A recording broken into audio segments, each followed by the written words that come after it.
Hay casos que uno menciona y el país entero hace silencio porque no son solo crímenes, son heridas que aún están abiertas. Historias donde la justicia, la ciencia, la prensa y el sufrimiento de las familias se mezclan de una forma tan complicada que al final nadie queda entero.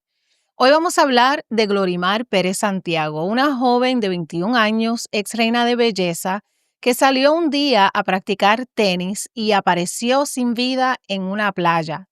Por ese crimen, 3 hombres del pueblo de Aguada fueron condenados a más de 100 años de cárcel. La familia de Glorimar los vio como asesinos, el país los dio como culpables, pero luego llegó el ADN y derrumbó el caso y de momento el sistema dice, espérate, quizás no fueron ellos.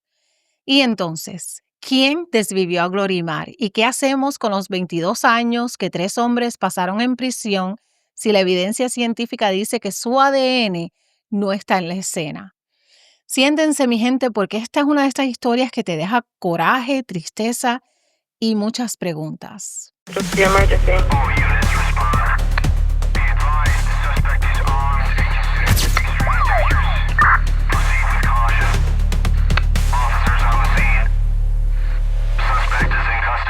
Hola mi gente, bienvenidos una vez más a su canal Delitos de Sangre. Para quienes llegan nuevos por aquí, yo soy Magali y en este espacio hablamos de crímenes reales con respeto, con coraje y con la intención de que estas historias no se repitan. Hoy nos vamos para el oeste de Puerto Rico a finales de los años 80 y vamos a revisar un caso que marcó a toda una generación, el asesinato de Glorimar Pérez y la larga historia de los llamados 3 inocentes de Aguada. Y nos vamos desde el principio, no del expediente, desde ella, antes de que la conociéramos por una autopsia, por un expediente, por un caso que todavía duele. Glorimar era una joven boricua como cualquier otra, con brillo, con talentos y con un futuro que nadie tenía derecho a arrebatarle. Glorimar tenía apenas 21 años. Estudiaba farmacia, una carrera exigente que no es para que quiera la cosa fácil. Era de esas estudiantes que llevaban sus cosas al día, que organizaban el tiempo y que se toman en serio la idea de tener un futuro. Había sido reina de belleza local, participaba en certámenes, en desfiles de pueblo y su personalidad era una mezcla de dulzura, introversión y una fuerza interna. La típica joven que la gente reconoce en el supermercado y dice, esta es la muchacha que ganó el concurso, ¿verdad? Pero Glorimar no era solo de cara linda, era disciplinada, era una deportista y jugaba tenis. Ese era uno de sus escapes, una manera de despejar la mente, de mantenerse activa. No era una muchacha de estar en la calle de madrugada, no era fiestera de escándalo, no tenía fama de problemas. Más bien, todo lo contrario, era seria, tranquila y enfocada. Vivía en un hogar sencillo, de esos hogares puertorriqueños, donde se respira esfuerzo, con padres trabajadores, valores claros y estructura. En su casa, su familia veía en ella orgullo, la hija que estudia, que se cuida, que proyecta. En su círculo la describían como una joven respetuosa, responsable, enfocada, perfeccionista y muy familiar. La palabra que más aparece cuando la gente habla de ella es prometedora. Cuando se mira la foto de Glorimar, cuesta trabajo recordar que estamos hablando de una víctima de un crimen brutal. Porque cuando uno la ve, lo que se imagina es graduación, trabajo, metas, no una autopsia. Y por eso este caso toca tanto, porque rompe con ese cuento que algunas personas hacen. De eso le pasa a cierta gente en ciertos ambientes. Glorimar no estaba en ningún punto, no estaba saliendo de jangueo a las 3 de la mañana, no estaba metida en un mundo oscuro, estaba viviendo su vida y le hicieron lo peor. Ahora, para entender, o mejor dicho, tratar de entender lo que pasó, hay que mirar el país donde pasó. Estamos en 1988, finales de los años 80 en Puerto Rico. No hay celulares, no hay cámaras de seguridad en cada esquina, no hay redes sociales para saber dónde estaba la gente, no hay un GPS para reconstruir rutas, la prensa es lenta y sensacionalista y la criminalidad está subiendo, pero todavía no llegan los años más violentos. El ADN forense existe en otros lugares, pero en Puerto Rico no es parte estándar de las investigaciones. Los casos se montan con testimonios, con confesiones, a través de confidentes y algo de balística y huellas cuando se podía. En el oeste, lugares como Aguadilla, Aguada, Isabela y toda esa franja costera combinan lo más lindo de la isla con muchísimo terreno solitario, con playas escondidas, áreas boscosas, caminos poco iluminados. La playa Jobos no era la instagramera de hoy, era un lugar bello, claro, pero también con mucha área solitaria, con dunas, con vegetación y con rincones perfectos para que nadie vea lo que pasa ahí. En ese contexto vive y se mueve Glorimar, una joven moderna para su época, pero atrapada en un sistema de justicia todavía bien viejo. El 30 de julio de 1988 comienza como un día cualquiera. Glorimar se prepara en su casa, no sale con prisa descontrolada, no sale peleando, sale como muchas otras veces, con la mente puesta en practicar tenis en las canchas de lo que fue la base Ramey en Aguadilla. Ese era un lugar que ella conocía, había ido otras veces. No es que salió a encontrarse con un extraño a escondidas, al menos nada en la investigación apunta a eso. Sale en su vehículo, su familia sabe dónde va, no hay nada raro, nada que alarme.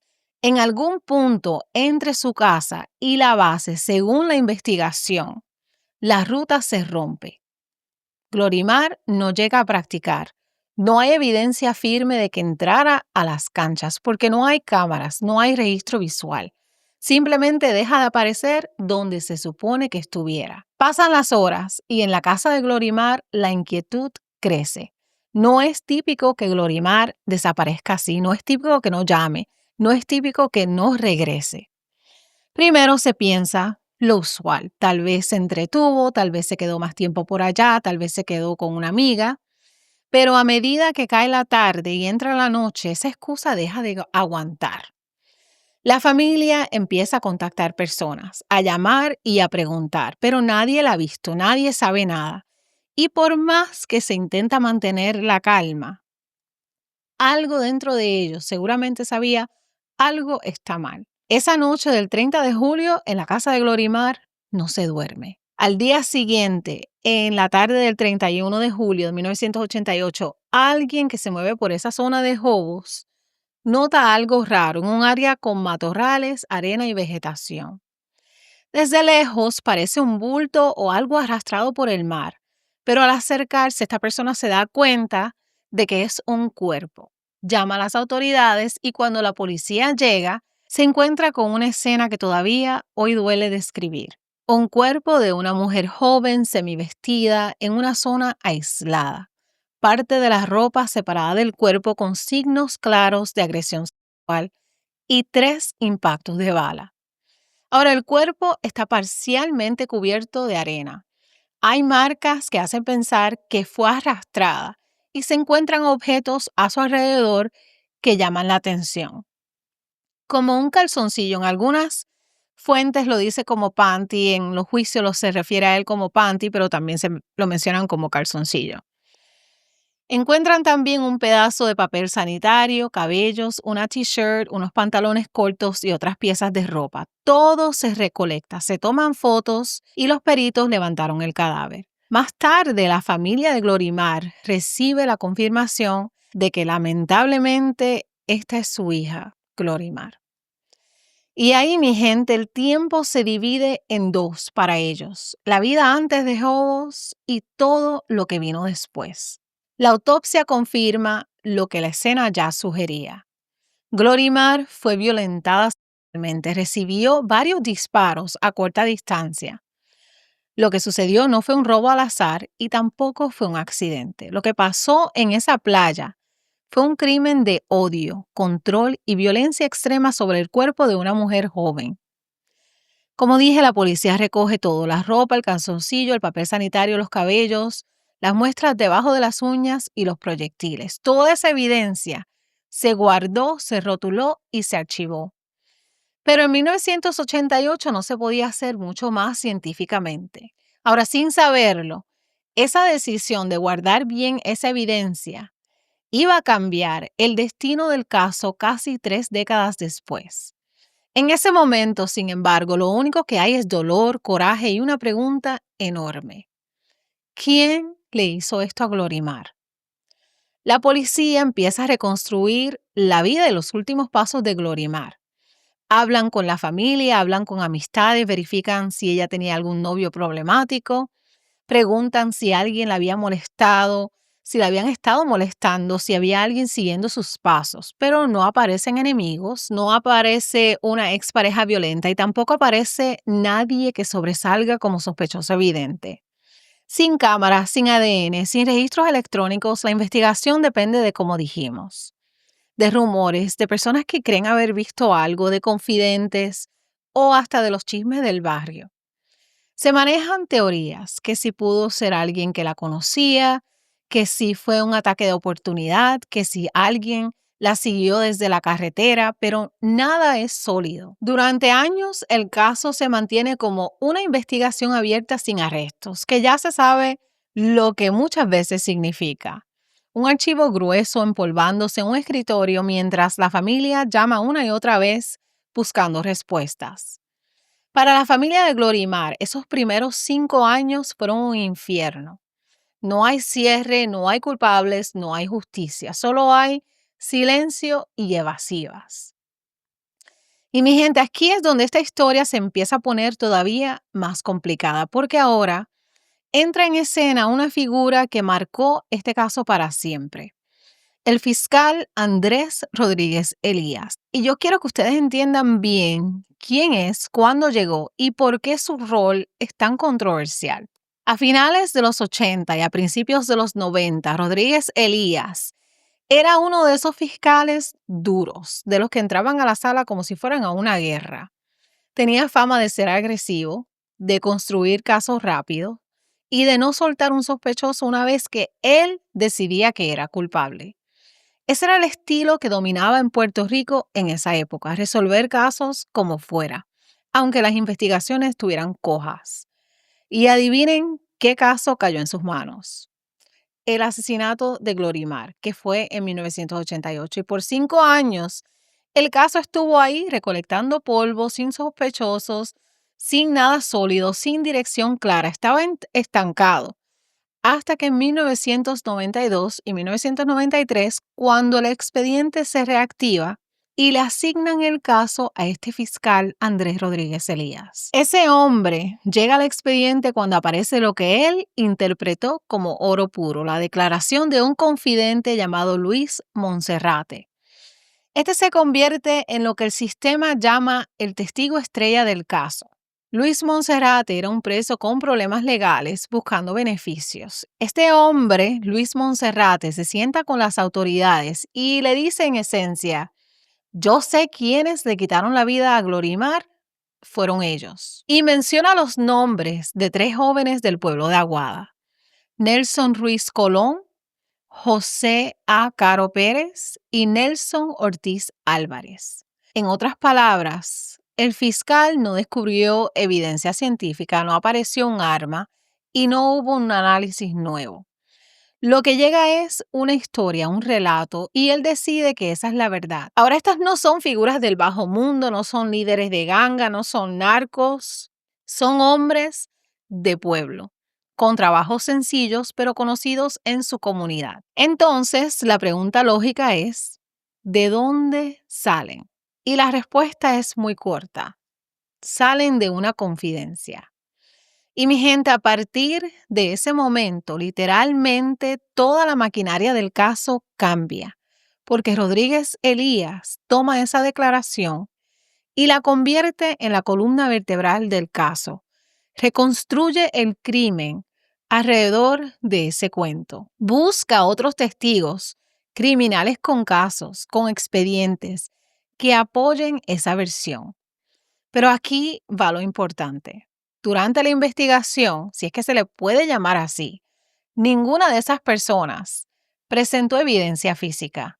Nadie llevó ropa, sangre, cabellos, nada. Y él tampoco pidió análisis forense avanzado. A pesar de que en 1993, cuando él entró al caso, ya existían pruebas que se podían enviar fuera de Puerto Rico. El caso se vuelve de pura palabra, puro testimonio, puro fulano dijo, y el fiscal lo compra completito. Entre 1994 y 1995, Rodríguez Elías lleva el caso a juicio. Él es quien radica cargos. Él es quien entra a la sala. Él es quien presenta testigos que después, no meses, mi gente, semanas, se retracta. Él construye el caso como si tuviera una película completa en sus manos, con secuestro, con violación, con asesinato.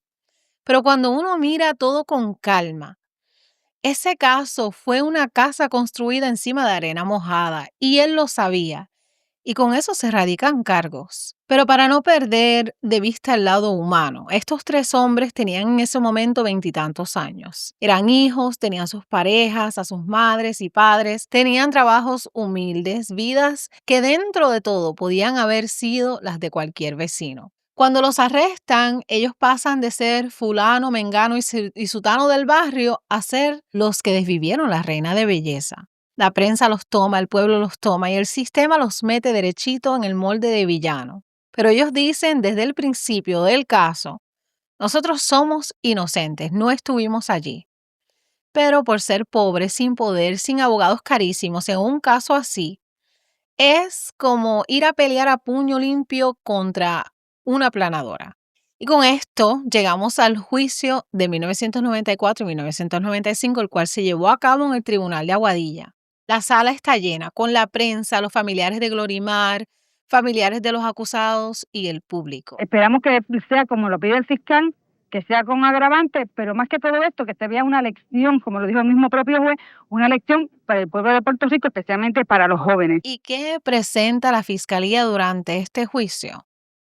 No presenta ADN, no presenta un arma y no presenta huellas dactilares. Presenta solo a sus testigos, a Luis Monserrate, el confidente, otros testigos como Heriberto Guzmán y una persona que dice haber visto a uno de ellos en el vehículo de Glorimar. Y ellos cuentan historias que encajan lo suficiente como para pintar todo el cuadro. Que si los vieron con ella, que si escucharon confesiones, que si habían detalles. Y la defensa insiste que no hay evidencia física, no hay un arma, no hay un vínculo forense. Pero en los 90, un testigo que se para frente a un jurado y dice con seguridad, yo los vi, tiene un peso brutal. Mi gente, para entender por qué este caso se cayó, tenemos que entrar a lo que pasó en aquel juicio de 1994 y 1995, cuando la fiscalía montó su historia completa usando testigos que desde el primer momento no cuadraban ni con cinta adhesiva, porque ahí fue donde empezó a romperse la verdad.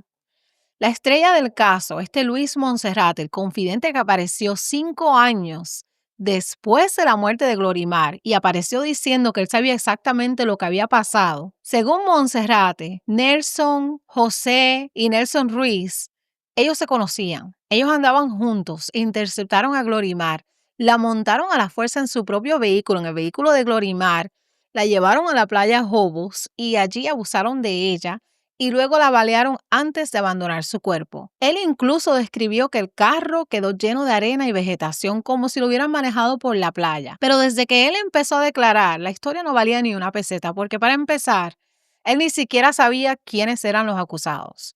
En un momento del juicio llama a uno de ellos Nelson Colón, mezclando nombres como si estuviera tirando apellidos al azar. La defensa lo mira y le pregunta a cuál Nelson usted se refiere, si en Aguada hay miles. Y ahí, mi gente, el hombre se tranca, no sabe, se pone nervioso, tartamudea, no puede ni describirlo, ni identificarlo físicamente. No puede explicar ni de dónde sacó ese nombre. Nada. Una laguna completa. Y el otro testigo, Heriberto Guzmán, que también declaró contra ellos, decía que uno de los acusados era un tal Nelsito, un apodo que no pertenece a ninguno de los tres, o sea, hablaban de personas que no eran ellos, mezclaban apodos, inventaron detalles y aún así la fiscalía los presentó como testigos claves de este caso. Cuando la defensa empieza a analizar las versiones salen 8, 10, 12 contradicciones entre ellos. Que si uno dijo que el carro estaba lleno de arena, pero los peritos encontraron el carro limpio, sin arena, sin vegetación, como que nunca estuvo en la playa. Que si el otro dijo que escuchó una confesión espontánea, pero el otro decía que nadie confesó nada. Que si uno dijo que vio cuando abusaron de Glorimar, pero la patóloga forense, la doctora Yocasta Brugal, declaró que no había ningún semen, no había laceraciones vaginales, no había trauma genital y que el cuerpo no mostraba signos de violación brutal que la fiscalía describía. Mi gente, ¿ustedes entienden lo que significa esto? El testigo decía una cosa, la ciencia decía otra. El testigo describía detalles que ni coincidían entre sí y la patóloga decía, eso no pasó así. Ni el carro cuadraba, ni los apodos cuadraban, ni las identidades cuadraban, ni la autopsia cuadraba. Y lo más grande de todo, los tres acusados ni siquiera se conocían entre sí. Esa supuesta pandilla de abusadores y asesinos no existía, nunca existió. Sin embargo, con esos testimonios rotos, inconsistentes, llenos de huecos y contradichos por la patóloga, el jurado se retira a deliberar. Y cuando regresa, trae un veredicto que le va a cambiar la vida a todos. El 17 de febrero de 1995, en el Tribunal de Aguadilla, Puerto Rico, en referencia al caso Pueblo de Puerto Rico versus Ortiz Álvarez, Caro Pérez y Ruiz Colón, los tres fueron declarados culpables. Culpables por secuestro, culpables por violación y por asesinato en primer grado. El juez los sentencia a más de 100 años a cada uno. En la práctica nunca más van a volver a salir. La familia de Glorimar siente que por fin el sistema les dio algo. Esto no les devuelve a su hija, pero al menos hay culpables. El país en ese momento cierra ese archivo mentalmente, caso resuelto. Esa fue la tragedia dentro de la tragedia. Un caso construido sobre testigos que no sabían ni a quién estaban señalando. El fiscal del caso era Andrés Rodríguez Elías, el mismo fiscal del caso de Trujillo Alto. Y ya sabemos cómo pasó la cosa ahí. La defensa inmediatamente anunció que radicarían mociones por las inconsistencias de los testimonios de los testigos. Lo que nadie esperaba es que esa verdad judicial iba a empezar a romperse bien rápido. Es aquí donde esto se pone bien feo. Porque después de que los tres acusados fueron convictos en el 95, los testigos estrella admiten que mintieron. Asimismo, mi gente, mintieron, que hablaron bajo presión, que dijeron lo que el fiscal quería escuchar, que recibieron promesas a cambio. Y esto no lo digo yo. Le voy a presentar aquí la entrevista que Carmen Jovet tuvo con Luis Monserrate. El testigo nos concedió una entrevista exclusiva para explicarle al pueblo de Puerto Rico las razones que le llevaron a mentir y que llevaron a la cárcel de por vida a tres jóvenes que, según el propio Martínez, son inocentes. Luis Monserrate ya no puede vivir más con su conciencia. ¿Por qué es este momento? Yo he empezado a hablar ahora porque he empezado a hablar una verdad que el pueblo de Puerto Rico tiene que saber, una verdad que el pueblo de Puerto Rico sepa la verdad de todos estos hechos, porque esto, según usted me explica ahora, que hacen tantos años, y ahora es que yo empiezo a hablar la verdad, es porque en esos años que han pasado, a mí me han llevado de una manera, tratándome como si yo fuera un marino encerrado en un cuarto y diciéndome tantas cosas que yo me he grabado en la mente y me han hecho mucho daño. ¿Por qué el pueblo tiene que creer que ahora es que usted está diciendo la verdad? Muy bien, el pueblo tiene que saber que yo hice una grabación con el Canal 2, donde a mí se me pone una sombra para que el pueblo no me reconociera, pero que ahora mismo yo estoy de frente al pueblo de Puerto Rico y al pueblo, al mundo entero, de que sepan quién yo soy, porque a mí me han puesto mi nombre muy bajo a una persona que yo he tenido mis vicios, pero yo he trabajado, yo he sufrido con mi familia y una familia que yo quiero. Y yo quiero darle a entender al pueblo de Puerto Rico que en Puerto Rico existen una serie de cosas en la policía que están ocurriendo mal y me han usado a mí de una manera grandísima, y yo quiero que el pueblo de Puerto Rico reconozca a este señor que está presente en la cámara, que mi nombre es Luis Monserrate Martínez Rivera, y estoy dispuesto a dar frente a esto para que se esclarezca una verdad, para que se sepa una verdad. Yo recuerdo que usted declaró, bajo impunidad total, que los 3 jóvenes que fueron acusados por el asesinato de Glorimar la habían abusado, que usted lo había visto y que la habían matado. Y usted declaró que usted estaba allí. Yo declaré bajo una inmunidad que en realidad, pues una inmunidad que me dieron de que no me iban a meter preso. Porque cuando esto está sucediendo, que me ofrecen la inmunidad, me ofrecen todo, también me están sometiendo a un cargo, que son todos los cargos que le sometieron a estos muchachos, también me lo habían sometido a mí, como que yo estaba y fui coautor de unos hechos donde yo no he estado nunca, ¿ves? Y me estaban sentenciándome a llevarme a las Malvinas de Río Piedra, de encerrarme en las Malvinas. ¿Por qué usted no quería ir a las Malvinas? Porque yo no puedo ir a las Malvinas porque yo tengo un tatuaje que dice 31. Esto se llama tiburones de Aguadilla. Y el temor mío fuera que yo fuera a las Malvinas y me fueran a matar, porque de hecho eso era lo que iba a suceder.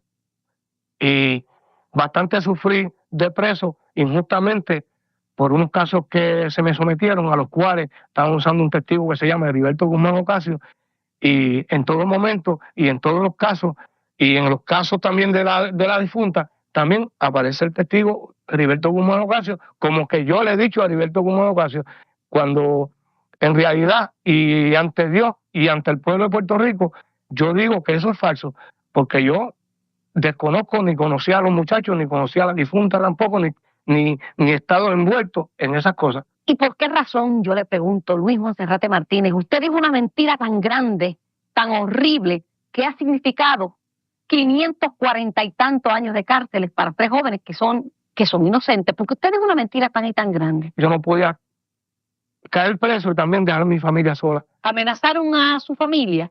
En estos momentos, siempre se me ha dicho que mi familia estaba amenazada, que a mí me tenían $250,000 por mi cabeza, que estaban pagando los familiares de estas personas,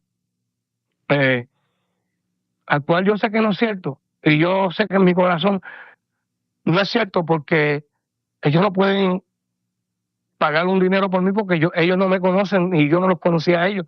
Usted dice que no conocía a los acusados, que no conocía a estos 3 jóvenes, pero a la víctima, Glorimar Pérez, ¿la conocía? No, tampoco. Pero si usted no los conocía, ni a los jóvenes ni a la víctima, si usted nunca había estado con ellos, ¿cómo es posible que durante el juicio usted se inventara todo ese libreto tan complicado y todas las cosas que usted dijo de este asesinato? ¿Cómo es posible? En septiembre 15, nosotros fuimos para una corroboración de pruebas, y en la corroboración de pruebas se encontraba Fernández, se encontraba Burgos, se encontraba Pérez Crespo, se encontraba el capitán Carbó, se encontraba un camarógrafo que ellos trajeron, que no sé el nombre de él, se encontraba Rodríguez Elías, se encontraba Maldonado Trinidad, se encontraba Luis Torres, que era agente de protección y pasó a agente NIE, y se encontraba otro más que no recuerdo el nombre. Y esto no lo digo yo, está en mociones de la época, está en documentos judiciales, está en retractaciones firmadas. Pasan unos meses y poco a poco, entre abril y septiembre de 1995, luego del juicio, el primero en redactarse fue Luis Monserrate, el testigo estrella del caso, el confidente. Él firmó una declaración jurada, una affidavit, en la que admitió que él había mentido en el juicio. Declaró que su testimonio fue fabricado o inducido y que habló para obtener beneficios en sus casos pendientes. Paralelamente, se dio otro caso, el llamado caso de la Corona. El teniente Pérez Crespo había sido acusado de fingir una amenaza por parte de José Acaro y de haberse enviado él mismo una corona mortuaria como para justificar que él era víctima de amenazas. Mientras tanto, José Acaro, quien cumple 302 años de cárcel por el asesinato de Glorimar, reclama ser inocente. El domingo 12 de febrero del 95, en una entrevista en la cárcel de las Cucharas de Ponce, así lo proclamó. De verdad se siente uno mal de verdad. Entiende, que te acusen a ti de una cosa que tú nunca hayas hecho. Yo soy inocente y no tengo que ver nada con la muerte de su hija. Aproximadamente un mes después, se retracta el testigo secundario del Ministerio Público, Heriberto Guzmán. Heriberto Guzmán emitió una declaración indicando que su testimonio no era correcto y que había sido influenciado. Su retractación fue una de las evidencias utilizadas en mociones posteriores, incluyendo la que se radicaron entre 1998 y el 2008. Su testimonio era supuestamente confirmatorio y al caerse Monserrate, lo de él también dejó de sostenerse. Entre 1995 y 1998 también se retractaron otros testigos, las cuales sus identidades están protegidas. Hubo al menos 2 testigos más cuyas declaraciones se declararon no confiables o fabricadas según mociones legales posteriores. Estas retractaciones salen a la luz en documentos apelativos entre 1996 y 1998, o sea, las columnas principales del caso fiscal se empiezan a caer. La defensa radica una moción pidiendo un nuevo juicio. Y aquí viene un giro raro. El mismo juez que lo sentenció, el juez Richard C. Peña, escucha las retractaciones y concede el nuevo juicio en 1995. Les da la razón a los abogados en algo bien sencillo. Si la prueba clave ya no es confiable, ese veredicto no se sostiene.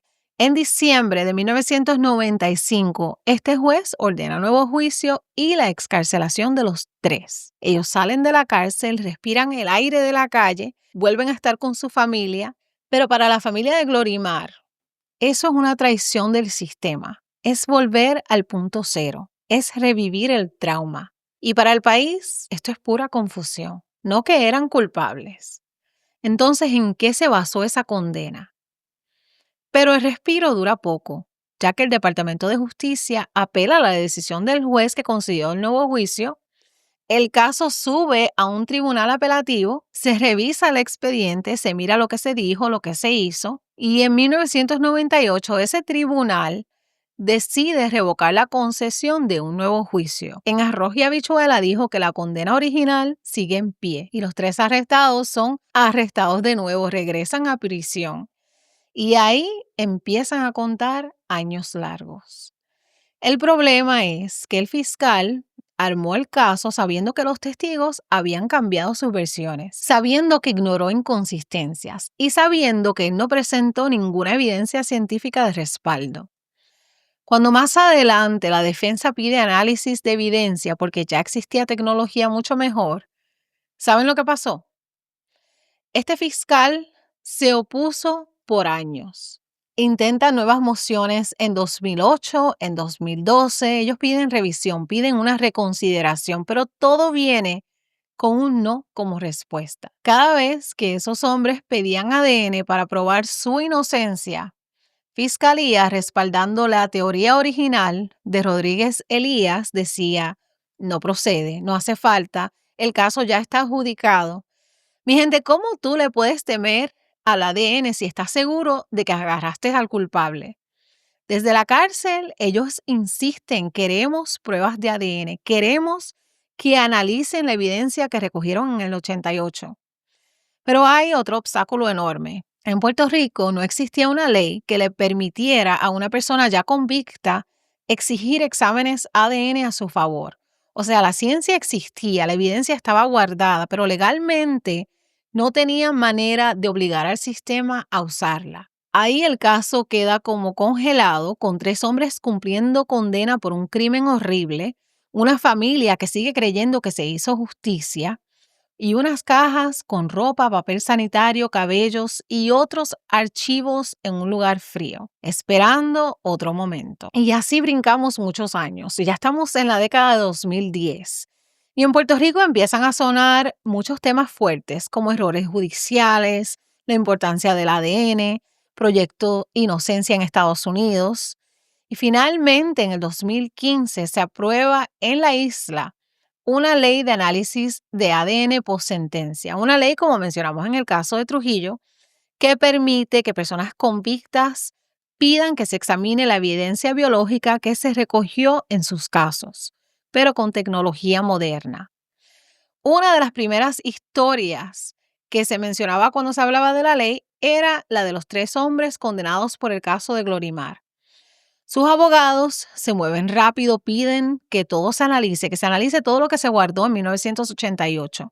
La ropa, el calzoncillo, el papel sanitario, los cabellos, el material debajo de las uñas. Casi 3 décadas después de aquel crimen, entró en escena el Proyecto Inocencia de Puerto Rico, encabezado por los abogados José Cheyo Lozada, José Tato Velázquez y Vanessa Rivera Pérez. Y el caso vuelve a la sala, pero esta vez el protagonista no era un testigo, es la ciencia. Se autorizan los exámenes. Las muestras guardadas desde 1988 son enviadas al laboratorio. Y cuando finalmente hacen el ADN, el mundo se cae.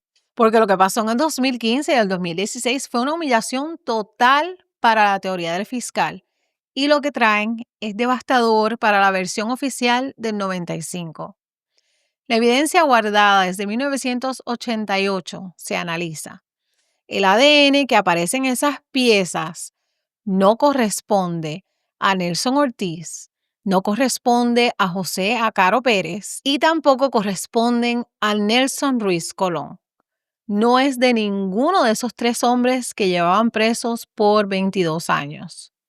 Ninguno, 0. Nada. En algunas muestras aparece ADN de un hombre desconocido y en ciertas piezas incluso ADN femenino que no es de Glorimar. En otras palabras, la historia del fiscal no cuadraba, los testigos mintieron, la evidencia científica los excluye. El caso se derrumba y aún así nunca hubo una investigación disciplinaria formal contra el fiscal. Nunca se le acusó de mala conducta, nunca tuvo consecuencias profesionales. En Puerto Rico no existía, y todavía es débil, un mecanismo robusto para revisar este tipo de error judicial. Con esos resultados en la mano, una juez de Aguadilla evalúa todo y concluye que la condena del 95 se basó prácticamente en testimonios de testigos que luego se retractaron. No hay evidencia física que los ate y que el ADN los excluye. Y decide revocar la condena y conceder un nuevo juicio. Este es un momento histórico. Por primera vez en Puerto Rico, una convicción se cae gracias a pruebas genéticas años después. Los 3 salen en libertad bajo restricciones mientras se supone que se prepare un nuevo juicio. En Aguada, los reciben con un letrero que decía: "Bienvenidos a casa los 3 inocentes de Aguada". Para algunos son héroes de una historia de injusticia, pero para otros siguen siendo asesinos que se salieron con la suya gracias a tecnicismos. Mientras tanto, ¿qué está pasando en el corazón de esta historia? La familia de Glorimar se siente devastada. Por casi 30 años, para ellos, la verdad era clara. Ellos le quitaron la vida a su hija. Se presentaron en la sala del 95, escucharon la prueba de aquella época y se escucharon testimonios, detalles y declaraciones. Cuando ahora ven que los liberan, que los llaman inocentes, que el país empieza a hablar de ellos como víctimas del sistema, muchos sienten que le están arrebatando la poca justicia que creían tener. La mamá de Glorimar, sobre todo, expresa su coraje públicamente, repite que no tiene dudas de la culpabilidad de los 3. Critica que la ley de ADN se haya usado desde su perspectiva para sacar asesinos de la cárcel. Y aquí, mi gente, hay que ser bien honestas. Uno puede entender de dónde viene ese dolor.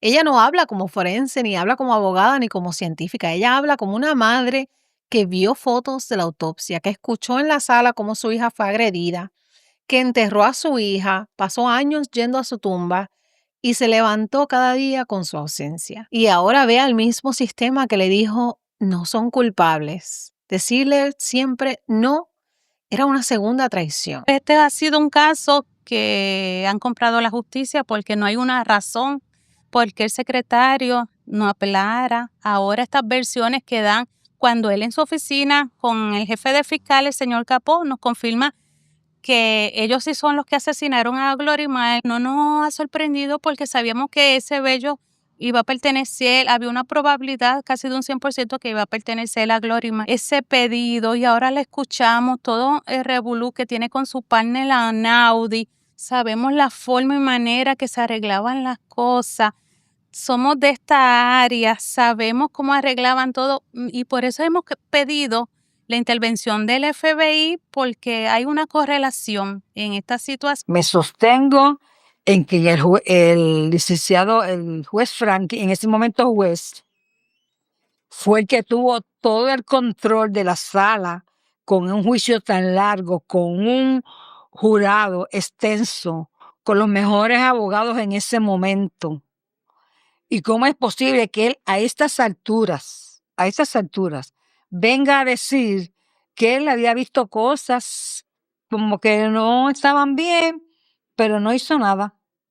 Tristemente tengo que decirlo, aquí hay algo raro. Aquí hay algo raro, como de momento, en una vista que fue televisada, que eso se vio, lo débil que lució la defensa con su especialista, recalcando que no podía, quizás no había ADN donde él estuviese sentado.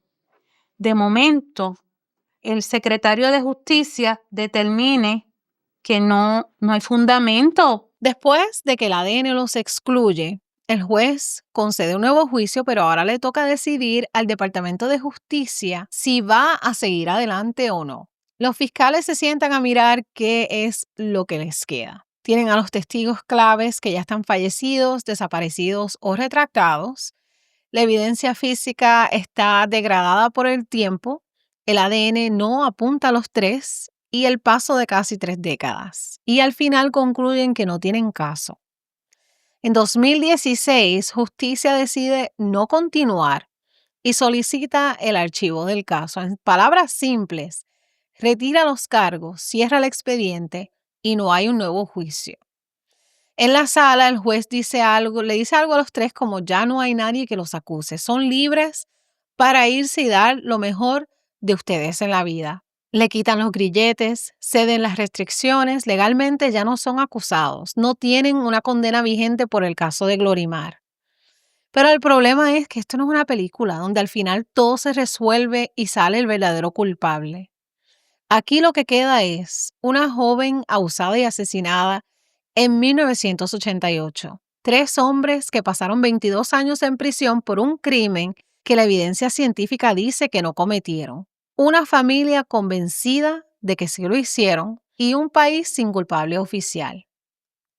El caso de Glorimar Pérez, con todo y lo mucho que se habló, termina siendo oficialmente un asesinato sin resolver. Aquí es donde el caso de Glorimar se convierte en algo más que una historia triste, porque plantea varias preguntas demasiado incómodas. Si el ADN dice que no fueron ellos, ¿quién estuvo en Jobos con ella? Si la evidencia forense apunta a otras personas, ¿por qué nunca se investigó a fondo esas otras posibilidades?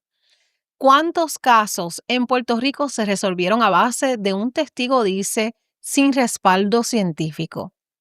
¿Quién le devuelve la vida que perdió Glorimar? ¿Y quién le devuelve los 22 años a esos 3 hombres si de verdad son inocentes? Este caso no solo habla de un crimen, habla de un sistema de justicia que en los 80 y los 90 muchas veces prefería cerrar casos rápido, aunque fuera agarrándose de testimonios frágiles, porque políticamente quedaba mejor decir caso resuelto que decir no sabemos. Y cuando hoy, décadas después, entra la ciencia y dice eso no cuadra, ya el daño está hecho. Al final del día, mi gente, el caso de Glorimar Pérez no es solo la historia de una ex reina de belleza asesinada. Es también la historia de una madre que nunca ha dejado de sentir que le fallaron. La historia de 3 hombres que cargaron con el nombre de asesinos durante 22 años y que ahora caminan por la calle sabiendo que para algunos siempre seguirán siendo asesinos. Y la historia de un país que por muchos años no tuvo ADN como herramienta y ahora tiene que mirar hacia atrás y preguntarse en cuántos casos se equivocó. Y lo más duro de todo es la historia de un crimen que después de todo sigue impune. Porque la pregunta con la que abrimos este video sigue ahí. ¿Quién desvivió a Glorimar Pérez Santiago? Y por ahora la respuesta honesta es no se sabe. Lo que sí se sabe es que Puerto Rico necesita investigaciones más rigurosas, menos dependencia en confidentes que negocian su libertad, más protección de la evidencia y voluntad real para revisar casos viejos cuando la ciencia lo permite, porque la verdadera justicia no es solo meter a alguien preso. La verdadera justicia es encontrar la verdad, aunque duela, aunque contradiga lo que pensábamos, aunque implique admitir que el sistema se equivocó. Y en el caso de Glorimar, el sistema le falló a ella, le falló a su familia y probablemente también le falló a esos 3 hombres. Y yo sé que aquí todo el mundo habla de evidencia, de testigos, de ADN, de cortes, de quién mintió, quién no, pero a veces yo me detengo y pienso en ella, en Glorimar, en su familia, porque no importa cuántos años pasen, yo no puedo imaginar el dolor de una familia que nunca tuvo una respuesta clara, que enterró a su hija a los 21 años sin saber realmente qué pasó, con quién estuvo, quién la vio, quién la traicionó, o si llegó a sentirse asustada en su último momento. Y duele, mi gente, de verdad me duele porque uno trata de agarrarse de las versiones oficiales. Uno tiene que ser honesta. En esos tiempos, ¿quién puede asegurar con el corazón en la mano que ella no llegó a la cancha? Que no se encontró allí con alguien, que nadie la vio, que tal vez sí la vieron y prefirieron callar. Yo no estoy insinuando nada, pero sí estoy diciendo que la investigación nunca exploró todas las posibilidades. A veces el sistema se obsesiona con una teoría y deja de mirar lo que está frente a ellos, porque aunque todo el mundo repite ella iba para las canchas, yo como madre, como mujer, no puedo evitar preguntarme, ¿y si ese día no iba exactamente para donde todos creían? ¿Y si el destino cambió en el camino? ¿Y si la persona equivocada apareció en el momento equivocado? ¿Y si hubo un encuentro que nadie reportó o alguien que la vio, pero nunca dijo una sola palabra? Y no lo digo como morbo, lo digo porque en casos como este, cuando hay tantos huecos, tantas contradicciones, tantos silencios, uno entiende que la verdad a veces no es una línea recta, sino un rompecabezas que todavía le faltan piezas.